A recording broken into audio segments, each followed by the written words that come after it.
आज हम लोग जूठन जो आत्मकथा है उसका प्रश्न उत्तर करेंगे। सबसे पहला प्रश्न है, विद्यालय में लेखक के साथ कैसी घटनाएं घटती है? तो इसका उत्तर है, विद्यालय में लेखक को हेडमास्टर ने पूरे स्कूल में झाड़ू लगवाते थे जब पता चला वे चूहर जाति के हैं, और पढ़ने भी उन्हें नहीं देते थे। यहाँ तक कि उन्हें पानी पीने की भी इजाज़त नहीं थी और हमेशा उन्हें डांटा करते थे। और एक दिन जब पिताजी आए तो वे हेडमास्टर को डांटे फटकारे और मेरे पिताजी मुझे स्कूल से ले गए। तो इस तरह की घटनाएं स्कूल में बीती है। इस तरह से बहुत ही अनेक घटनाएं घटी है जो कि एक तरह से दलित जाति के वर्गों के साथ होते थे।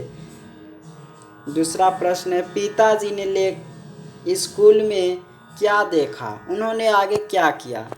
तो इसका उत्तर है, पिताजी ने स्कूल में मुझे झाड़ू लगाते हुए देखा, मैं रोने लगा तो पिताजी ने उस विद्यालय से नाम कटवा दिए और हेडमास्टर की एक न सुनी। इस तरह से पिताजी ने स्कूल में मुझे देखे और इस तरह से निर्णय किए।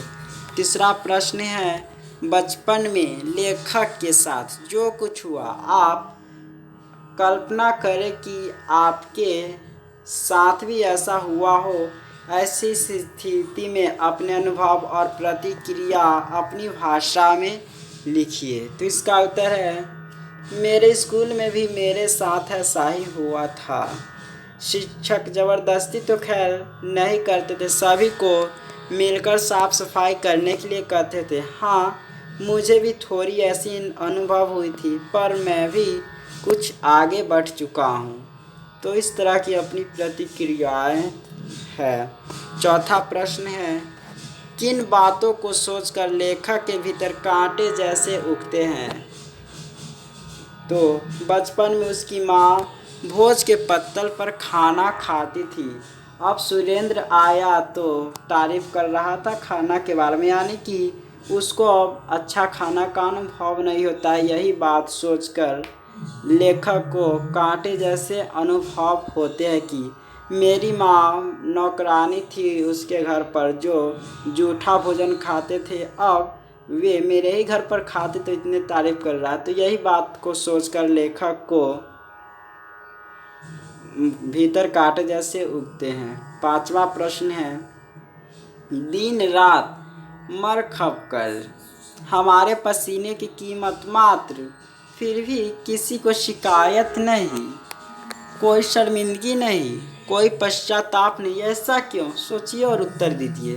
क्योंकि लेखक निम्न वर्ग के थे, इसलिए सभी को ये शर्मिंदगी नहीं। यह तो प्राचीन काल से ही चलते आ रहे हैं, यानी कि इस तरह से जो थे दलित वर्ग, इसलिए वे सभी को चाहते थे। मतलब लोग ये तो प्राचीन काल से ही नौकर बनकर आ रहे हैं, ये तो इसलिए किसी को शिकायत नहीं, शर्मिंदगी नहीं होती है। ये बहुत ही बड़ी समस्या, इसे ख़त्म करना चाहिए ही। छठा प्रश्न है, सुरेंद्र की बातों को सुनकर लेखक विचलित क्यों हो जाते हैं? उत्तर है, सुरेंद्र की बातों को सुनकर लेखक विचलित इसलिए हो जाते हैं क्योंकि सुरेंद्र इंटरव्यू के दौरान यहाँ आए थे मेरे घर पर। खाना खाया तो कहा, मैं तो कभी भी ऐसा खाना नहीं खाया। बचपन की बातों को सोचकर वे विचलित हो जाते हैं कि मैंने जीवन में ऐसा खाना कभी नहीं खाया था। इनके घर पे ही जूठी पत्तलों में भोजन खाने को मुझे मिलता था। सातवां प्रश्न है, घर पर पहुंचने पर लेखक को देख माँ क्यों रो पड़ती है? तो उत्तर है, जब वह जो लेखक होते बचपन में खाल उल माँ जानवर का लाते हैं तो लेखक के पैर में कादो कीचड़ भरा हुआ रहता है, शरीर पर धूल जमा रहता है, उसकी पैंट भी गंदा रहता है। तो ऐसी स्थिति को देखकर माँ रो पड़ती है। आठवां है, व्याख्या करना है। कितने क्रूर समाज में रह रहे हैं हम? पहला है, कितने क्रूर समाज में रह रहे हैं हम, जहाँ श्रम का कोई मोल ही नहीं, बल्कि निर्धनता को बरकरार रखने का षड्यंत्र ही था यह सब।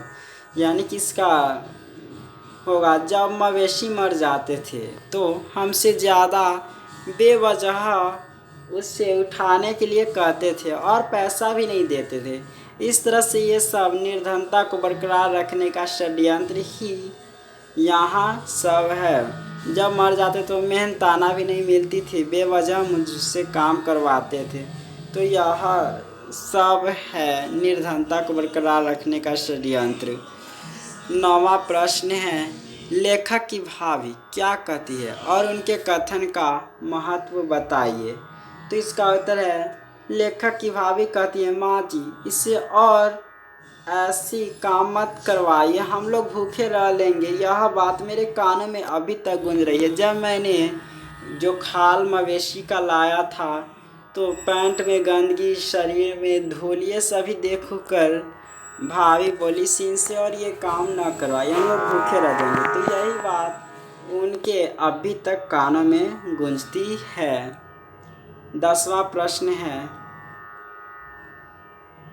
इस आत्म कथांश को पढ़ते हुए आपके मन में कैसे भाव आए? सबसे अधिक उद्वेलित करने वाला अंश कौन है?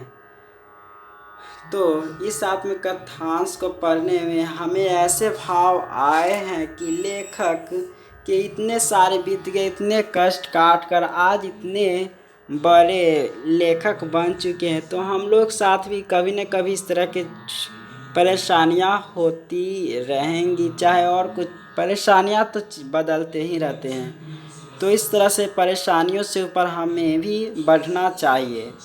और सबसे अधिक उद्वेलित करने वाला अंश है, जब तांगा से बैल की मृत्यु होती है तो चमड़ा उतारने वाला बात करते थे, जिसमें उनकी बहुत ही हालत खराब थी। चाचा ज़बरदस्ती उन्हें खाल उठाकर धूप में चलते हुए उन्हें ले जाने को कहते थे। तो यही प्रश्न उत्तर था।